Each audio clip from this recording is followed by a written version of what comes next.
some could use that definition for the state of yoga, or the state of Christ consciousness, or nirvana, or samadhi, or the Muslim taqwa. This state of union with God, or this state of union with the self, that's supposed to be enlightenment. And this idea of super rich, the state of needing nothing. It's a good lead-in for a prosperity preacher, because then you operate from a place of needing nothing, then you're operating from abundance. So that's that reality. But I sometimes have problems with prosperity books that leave out the core component. The core of the secret is God. It may not be the God in the way that you see him outside of you, but the God inside you certainly, as you move towards the higher self. The road to enlightenment is paved with riches. It depends on what you think are riches. Of course, if you need nothing, and you have a whim for something, you can attract it.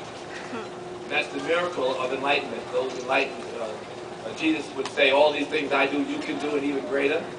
It's a little component of mysticism which exists in the 4th chapter of the Yoga Sutras, and lots of prosperity preachers, the Reverenites of the world will tell you about it. And it really is, it's in every scripture. In some way hidden in every scripture that these miracles are real, and in fact you can be like Christ through Christ consciousness, and you can be this attractive, sticky, enlightened being. But I don't know if any of you will read the book and turn enlightened right away. I mean, like, you're not going to turn into a ball of light. Maybe, but the goal is enlightenment. But just the road to enlightenment is an exciting path. All of us are born and put on that path. And sometimes we go through a period of samskara, the yogis refer to, where we do some of the same negative things again and again, and we live in this cycle of negativity, or we get stuck. And this book is about empowerment, so it allows you the freedom to change directions. We all have it inside of us, but if we don't look inside, the outside world will move you around. A little bit about a simple chapter. I'm on the board of the David Lynch Foundation. I've given meditation to tens of thousands of kids around the world. And I'm on the board of the David Lynch Foundation, which is that's our purpose. And so I wrote a simple chapter. Mostly transcendental meditation is a very expensive process for people. You get a mantra, they pay you $1,500 to $2,000 for your mantra. And there's a whole ceremony, and there's a teaching. The simple teaching that given in transcendental meditation are revealed in this book in a simple chapter and said in a way that people can digest. Anyone can meditate.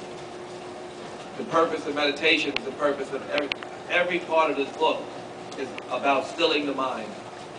Meditation is one of the best practices to operate from this still mind, or this consciousness, this super rich state of mind. So there's good examples. It's not written in some mystical form. There's examples of people who work for me who become presidents, interns who became presidents because they were good servants.